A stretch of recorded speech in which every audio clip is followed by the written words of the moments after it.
শুক্রবার সারা ভারত গণতান্ত্রিক নারী সমিতির পক্ষ থেকে সিপিআইএম পশ্চিম জেলা কমিটির অফিসের সামনে পতাকা উত্তোলন কর্মসূচি পালন করা হয়।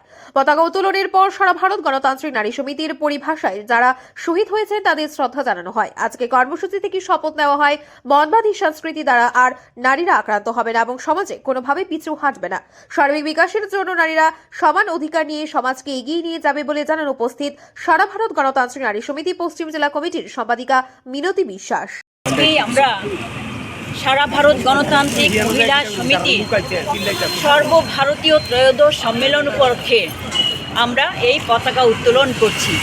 সারা ভারতবর্ষে আজকে প্রতিটি মহকুমায় আমরা এই সারা ভারত গণতান্ত্রিক মহিলা সমিতির পতাকা উত্তোলন করছি। আজকের দিনে সবচেয়েতে আমরা স্মরণ করব আমাদের সংগঠনকে শক্তিশালী করতে গিয়ে যারা প্রাণ দিয়েছেন, যারা আজকে ধর্ষণের দ্বারা নিহত হয়েছেন, বিভিন্নভাবে আক্রান্ত হয়েছেন, তাদের প্রতি আমরা শোক জানাচ্ছি, শ্রদ্ধা জানাচ্ছি।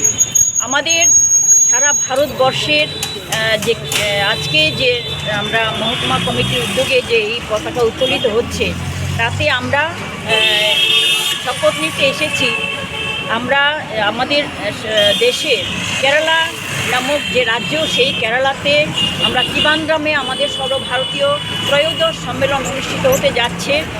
আমাদের ওখানেও সম্মেলন উপলক্ষে ওখানেও হচ্ছে, পতাকা উত্তোলন হয়ে গেছে। তো আমরা শপথ করতে এসেছি যে আমরা সংগঠনকে এগিয়ে নিয়ে যাওয়ার প্রশ্নে গত 2019 সালে মুম্বাইতে আমাদের সারা ভারতের সম্মেলন অনুষ্ঠিত হয়েছিল। সেই সম্মেলনে আমরা পর থেকে যে সিদ্ধান্ত এবং প্রস্তাব নিয়েছিলাম যে আমাদের সংগঠনকে শক্তিশালী করে তুলব এবং আরও বেশি সংখ্যক নারীদের কাছে আমরা পৌঁছে যাব, এই শপথ নিয়ে আমরা কাজ শুরু করেছিলাম। কিন্তু দুর্ভাগ্যবশত সারা পৃথিবীব্যাপী কোভিড আক্রমণ এবং তারপরে আমাদের কেন্দ্রে যে বিজেপি সাম্প্রদায়িক শক্তির আরএসএসের নেতৃত্বে বিজেপি সরকারের কারণে, তাদের জনবিরোধী নীতির কারণে নারীরা আক্রান্ত হয়েছেন।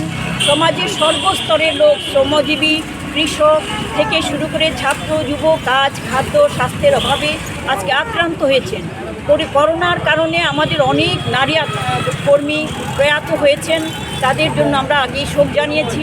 এছাড়া এই যে বিজেপি সরকারের যে মনুবাদী সংস্কৃতির কারণে নারীরা যেভাবে পিছু যেতে বাধ্য হচ্ছেন, ঘরে বসে যেতে বাধ্য হয়েছেন, যার ফলে আমাদের সংগঠন কিছুটা একটু দুর্বল হয়েছে। এই সম্মেলনে, সর্বভারতীয় সম্মেলনে আমাদের সারা দেশের 23টি রাজ্য থেকে 850 জন প্রতিনিধি, 98 লক্ষ নারী সভ্যার প্রতিনিধিত্ব করছেন এই সম্মেলনে। তারা আমাদের বিগত 3 বছরে আমরা কতটুকু এগোতে পেরেছি এবং সেইভাবেই পর্যালোচনা হবে।